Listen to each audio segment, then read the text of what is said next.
गजपति जिला स्तरीय उद्योगी दिवस पालित। गजपति जिला पालाखंडी स्थित जिला शिल्प केन्द्र संस्था सम्मिलनी कक्ष आज जिला स्तरीय उद्योगी दिवस पालित हो जाइछि। आज यह कार्यक्रम में मुख्य अतिथि भाव जिलापाल श्री श्रुतिरंजन प्रधान, सम्मानित अतिथि भाव जिला मुख्य कृषि अधिकारी श्री बलराम सुबुद्धि, उपनिर्देशक उद्यान विभाग श्री सुशांत रंजन दास और जिला शिल्प केन्द्र संस्था साधारण परिचालक श्री सुनाराम सिंह प्रमुख मंचासीन रही आज कार्यक्रम संपर्क में सूचना प्रदान करथिले। एही उद्योगी दिवस पालन अवसर में गजपति जिलार अणु क्षुद्र और मध्यम उद्योगी माने उत्पादित द्रव्य एवं सेमानक संस्था द्वारा प्रदान करा जाउथुवा विभिन्न सेवा संपर्क में उपस्थित जनसाधारण को अवगत कराइथिले।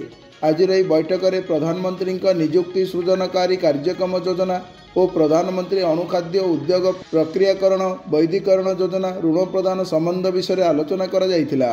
जिलार कुशली कारीगर, महिला स्वयं सहायक गोष्ठी, अणु क्षुद्र और मध्यम उद्योगी बृहत शिल्पर प्रतिनिधि मानक कर्मशाला माध्यम प्रोत्साहन दिया आलोचना करा जायथिला।